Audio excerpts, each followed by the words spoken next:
აფხაზეთის ავტონომიური რესპუბლიკის მთავრობის თავმჯდომარე გიორგი ჯინჭარაძე ზუგდიდში აფხაზეთიდან იძულებით გადაადგილებულ პირთა პოლიკლინიკას ეწვია და არსებულ ვითარებას პირადად გაეცნო. მთავრობის თავმჯდომარემ სამეგრელოს ზემო სვანეთის რეგიონის რწმუნებულთან და ადგილობრივი ხელისუფლების წარმომადგენლებთან ერთად კლინიკის ინფრასტრუქტურა დაათვალიერა და სამედიცინო პერსონალისგან საჭიროებები მოისმინა. შეხვედრის ფარგლებში გიორგი ჯინჭარაძემ ექიმებს ჯანმრთელობისა და სოციალური დაცვის ახალი მინისტრი გიორგი ჟღენტი წარუდგინა, რომელმაც დაგეგმილ სიახლეებსა და ჯანდაცვის მიმართულებით არსებულ ხედვებზე ისაუბრა. მთავრობის თავმჯდომარემ სამედიცინო დაწესებულების პერსონალს მაღალი პროფესიონალიზმისა და თავდაუზოგავი შრომისთვის მადლობა გადაუხადა და აფხაზეთის მთავრობის სახელით სრული მხარდაჭერა აღუთქვა.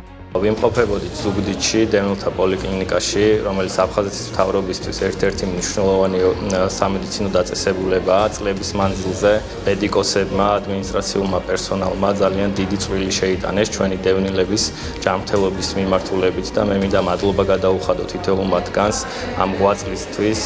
ქეთს ვიხრი ნამდვილად და აფხაზეთის მთავრობის მთავარი პრიორიტეტია მათთვის ხელსაყრელი ღირსეული გარემოს შექმნა, ინფრასტრუქტურული თვალსაზრისით მნიშვნელოვანი გაუმჯობესება და ჩვენ ამისთვის ყველაფერს გავაკეთებ. კიდევ ერთხელ მადლობას გადავხდი თითოეულ თანამშრომელს. ჩვენი დაწესებულებისთვის არის ძალიან მნიშვნელოვანი დღე. ჩამოვიდა ჩვენთან მთავრობა ახალი შემადგენლობით.